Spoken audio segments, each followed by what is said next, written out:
Então, vamos respirando profundamente.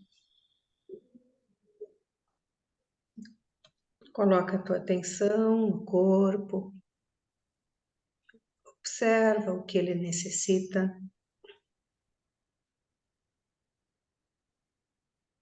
E vai sentindo e acolhendo essa necessidade do teu corpo.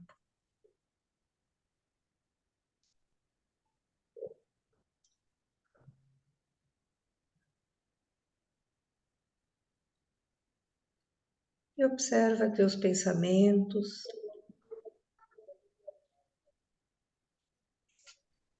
Sentimentos.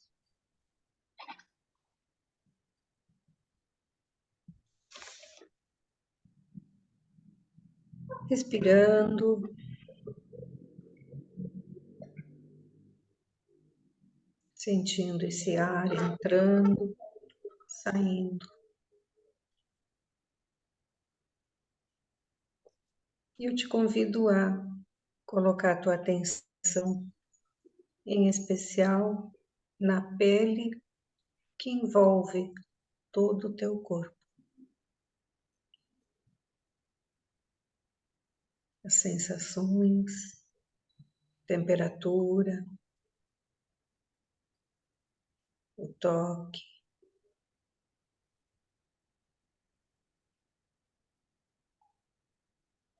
E vai sentindo esse grande container de tudo o que está aí agora.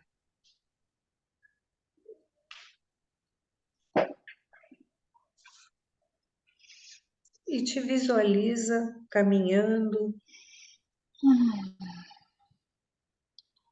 caminhando.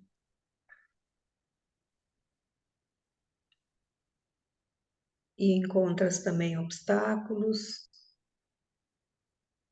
dentro de ti e fora de ti.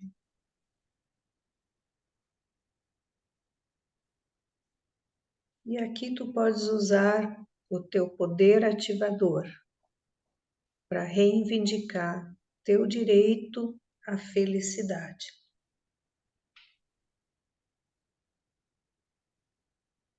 E nesse movimento com teu eu ativador, tu invocas tua sabedoria interior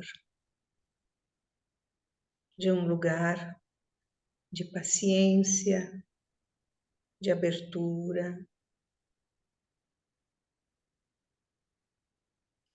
deixando que essa sabedoria interior flua, assim como a criação da tua vida flui.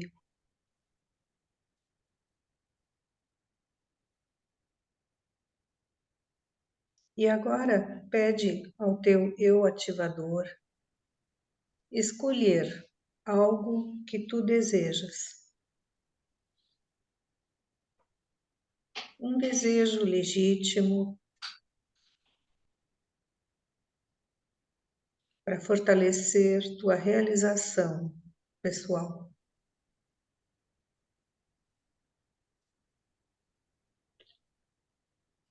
E coloca então as sementes nas tuas mãos, ou imagina, visualiza as sementes que simbolizam teu desejo na palma das mãos.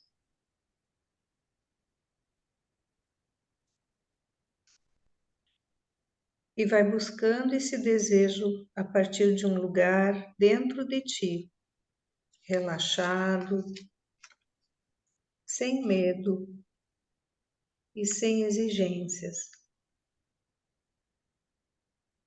Vai sentindo esse desejo e formula ele com clareza.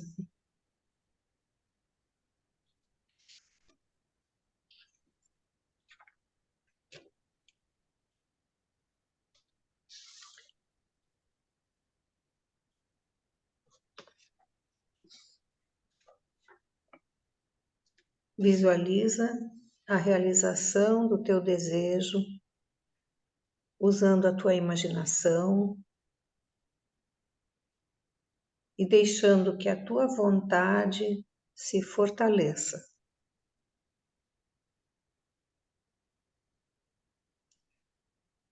E agora vamos dar mais um passo, preparando a terra e deitando nela essa semente. Então, quem tem aquele material, o vasinho, a terra, a semente, pode colocar essa semente na terra.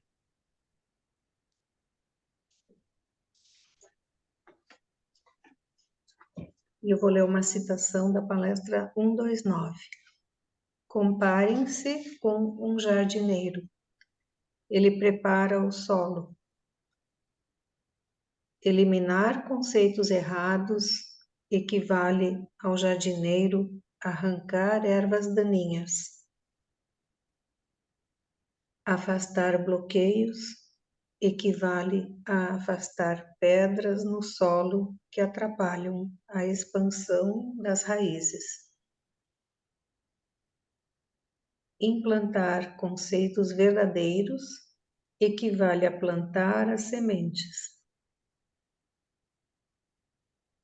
Cultivar a atitude apropriada e esperar com paciência até ela criar raízes e os frutos brotarem, equivale ao jardineiro cuidar do solo, verificar se ele tem luz, umidade e nutrição suficiente. O jardineiro, assim, faz a sua parte, dando origem ao processo criativo, possibilitando sua ocorrência. Mas não é o jardineiro que possui a capacidade de transformar uma semente em árvore, em fruto ou flor. Se ele quer uma determinada planta, precisa semear determinada semente, mas não cabe a ele finalizar o crescimento. Não há nada no mundo que ele possa fazer para que a semente evolua para a planta. Está em ação um processo criativo que exige a cooperação dele, mas isso tem um limite. Existem algumas condições que o jardineiro pode satisfazer. Depois, a natureza é que faz a sua parte.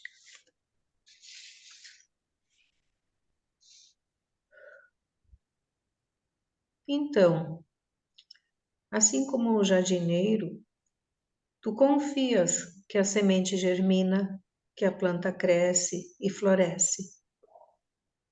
Tu esperas o tempo necessário para o processo da semente. Confias nos dois princípios criativos, a força ativadora, a tua mente que formula o desejo, e a força receptiva, que deixa as coisas como estão e confia. Vai olhando para a tua criação, a realização do teu trabalho, onde tu ativas, entregas, confias, que teu desejo se realize. Respira nisso e vai sentindo a dança da atividade e da receptividade.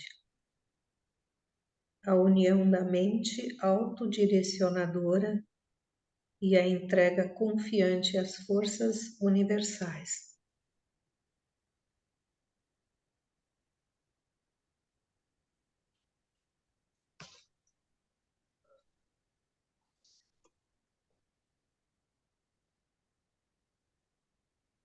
E quando for possível, vai te trazendo de volta.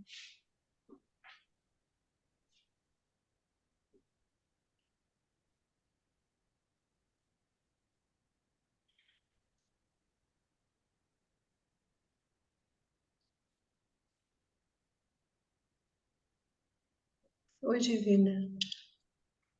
Oi, querida, eu não percebi que eu estava com a câmera fechada, porque eu já sentei aqui e já entrei com você, tá? Boa noite a todos. Boa noite. Vamos estar aqui. Obrigada. Que bom.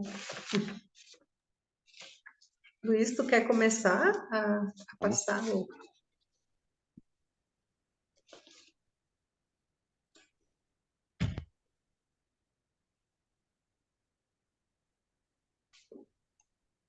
Yo viendo, estamos olhando aí, vendo completa. Uhum. Uhum. Ok. Por favor, me interrompam para qualquer questão, né? Então, a capacidade de desejar, capítulo 22, né? Nosso assunto de hoje.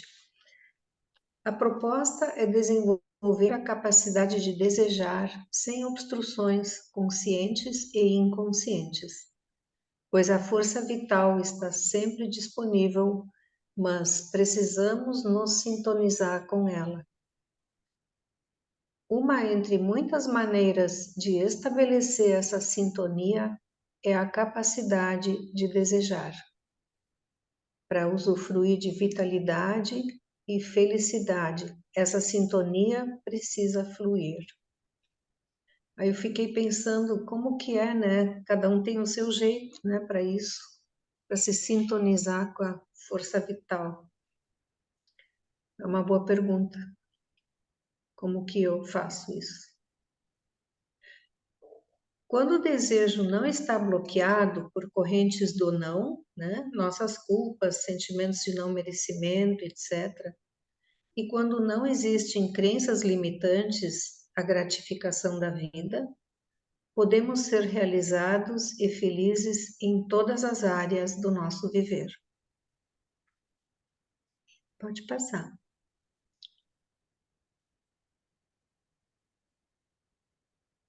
Então, a nossa consciência dá origem a todas as manifestações e criações, dá origem ao nosso destino. Conhecendo a consciência e suas facetas ocultas, geramos o que é desejável em nossa vida, pois assim não mais existem contracorrentes inconscientes.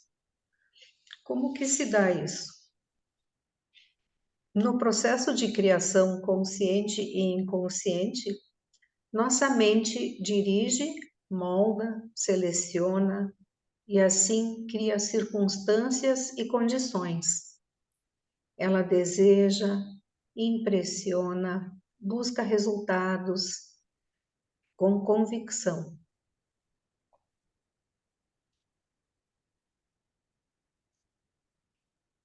Quando nossa personalidade está integrada, né, com objetivos unificados, aqui, por exemplo, o alinhamento entre o pensar e o sentir é muito importante, é essencial, eu acho. Ela motiva e alimenta o desejo. Pensamentos e sentimentos estão voltados na mesma direção, com a energia resultante firme, macia, descontraída, sem esforço e eficaz. Quando a personalidade está dividida por conflitos, por medos, equívocos, culpas, desejos destrutivos inconscientes, baseados na falta de compreensão, ela cria resultados negativos, pois assim a mente não pode determinar e imprimir deliberadamente a substância vital. Quando o homem cria conscientemente as circunstâncias de sua vida, como resultado de compreender essas leis, o efeito é totalmente diferente. Esse caminho leva ao estado desperto. Essa é uma citação do capítulo. Não, pode passar. Não existe limite para o desenvolvimento e o alcance da felicidade quando descobrimos nossas imagens, e todas as consequências que ela traz em nossa vida. Quando reconhecemos nossas concepções errôneas que regem nossa vida. Quando detectamos círculos viciosos e os rompemos. Quando trocamos as correntes de desejos destrutivos por equivalentes saudáveis. Quando encaramos a crença na impotência, na imutabilidade, no fim, crenças falsas, destrutivas que nos paralisam. Quando chegamos à conclusão e sentimos que a vida é benigna e o sofrimento supérfluo. Enquanto a crença é inconsciente e o eu consciente luta contra essa crença, o resultado é uma corrente de vontade exterior, forçada, áspera, tensa, improdutiva. Sempre que existir um desejo tenso, desconfortável e não realizado, temos que procurar a crença de não realização. Ela é a convicção inconsciente que mais impressiona a psique e que determina o desfecho, pois também gera as circunstâncias externas correspondentes. Então, lembrando que nossa crença plasma um campo, né, que atrai a confirmação dessa crença. Enquanto a crença é Não, desculpa. Tá, ok, obrigada. Enquanto a crença é inconsciente,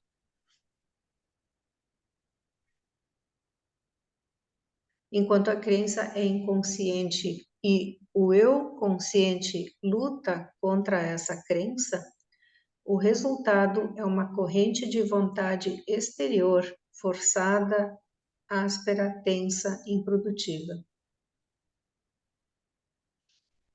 Então, sempre que existir um desejo tenso, né, com medo ou confusão, dúvidas, desconfortável, né, e ainda não realizado, aí sim, né, temos que procurar a crença de não realização. Isso a gente já leu, né? A satisfação provém do desejo calmo, fluido, confiante, descontraído, com convicção interior de merecimento, pois esse desejo faz parte do plano da vida, e o plano da vida é sentir felicidade.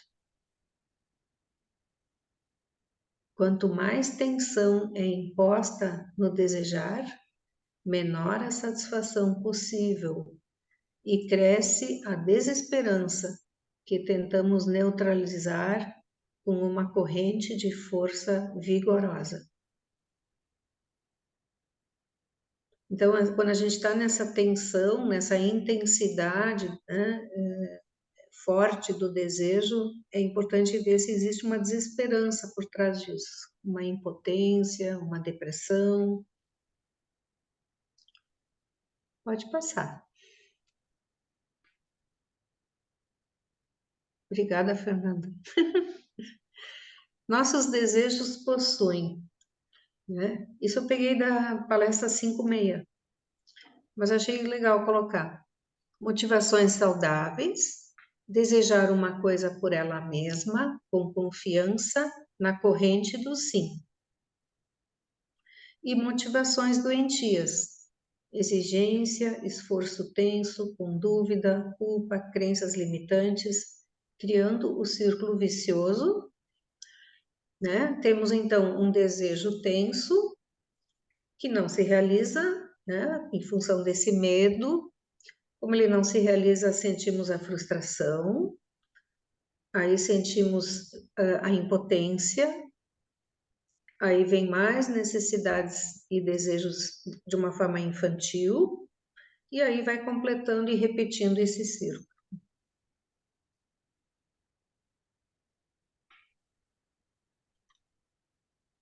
Aqui, então, eu achei importante destacar um pouco mais, né? O que bloqueia a nossa capacidade de desejar.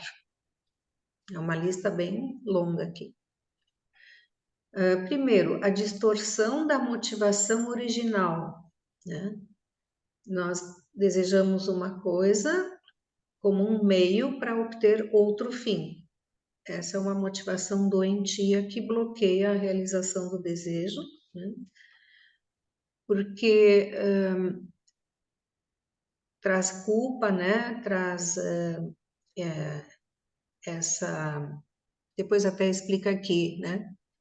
Possivelmente esse interesse próprio, que já é o segundo item, visa, né, o interesse próprio em detrimento de outros. No caso aqui, o guia se refere ao egoísmo doentio, resultando em não realização do desejo por não merecimento, autopunição. A falta de vontade de pagar o preço também bloqueia a capacidade de desejar, né? Porque tem a lei, né, universal, que toda satisfação requer certa responsabilidade e investimentos, pagar o preço. E quando nós fugimos dessa autorresponsabilidade, estamos, né, criando o bloqueio da satisfação do desejo. Não permitir que nossas qualidades essenciais se manifestem vindas da psique profunda. Isso enfraquece a capacidade de desejar. Então, quando nós não nos abrimos para a expressão, né, do que nós temos de melhor, também vem, né, uma resposta no sentido de um bloqueio. A presença de exigências fortes, né, e aqui mais especificamente em relação aos outros, e é assim, né, a capacidade de desejar é proveniente de uma atitude de disponibilidade para ver também as necessidades e os desejos alheios. Eu fui me dando conta que esse capítulo entra tudo, assim, entra o dar e o receber, entra princípio feminino e masculino, é incrível, né? Muito profundo mesmo. Pode seguir.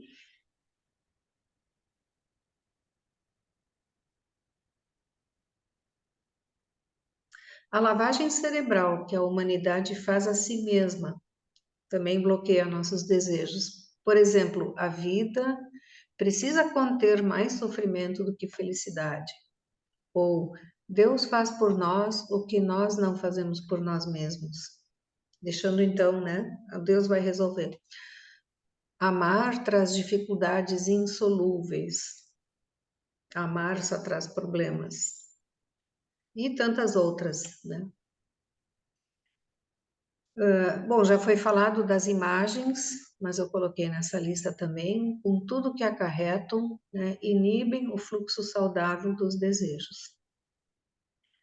A imagem de massa que a vida não pode ser feliz, sabotando nossos próprios desejos. E para termos a satisfação completa, né, existe uma questão aí que é chamada nesse capítulo de perda do eu, de uma maneira saudável, né? Onde eu experimento essa fusão com a própria vida, com os outros, sem medo, né? Mas é muito frequente nós termos esse medo, né? De deixarmos de existir. E aí essa perda do eu acontece de uma maneira doentia, pelo medo da alienação de nós mesmos, na distorção da perda do eu. O medo da felicidade, tanto quanto o medo da infelicidade, né, bloqueiam a realização do desejo, pois na estagnação e no descontentamento, nós muitas vezes estamos mais acostumados com isso, né? São lugares mais conhecidos e menos assustadores e a gente não sai desse lugar da infelicidade, pelo medo da felicidade. da mudança.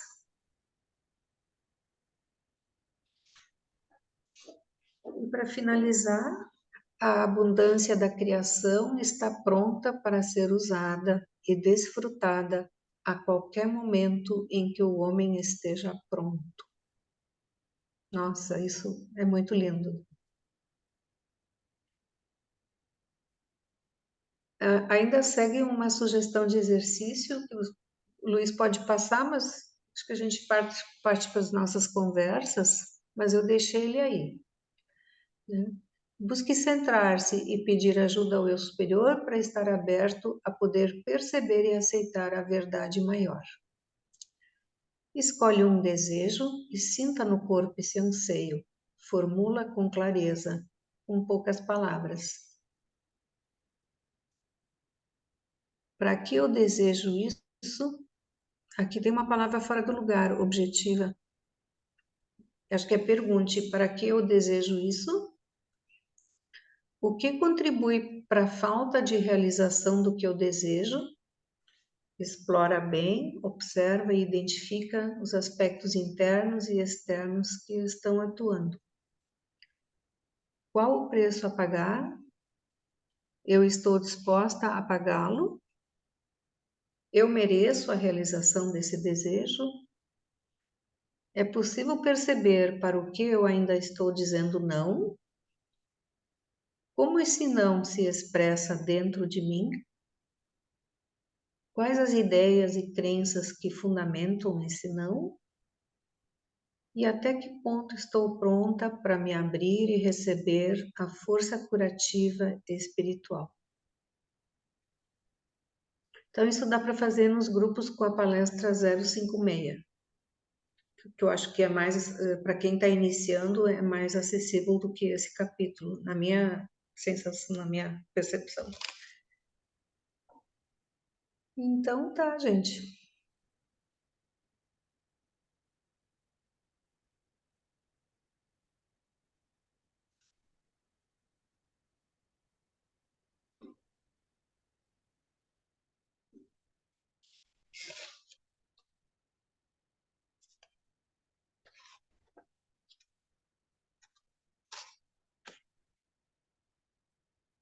Aquela palavra objetiva, na verdade, é objetivamente. Objetivamente, 2 pontos. Para que eu desejo isso? Para que eu me dê conta se eu estou desejando algo como um meio para um outro fim, né? Isso já é a distorção.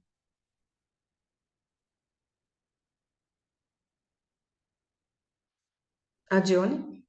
Quer falar, Dione? Sim, Úrsula, gostei muito da meditação e da tua forma de trazer assim tão tranquila, né? E Vamos queria parar a gravação. Desculpa, Dione. Vamos parar com a gravação, né?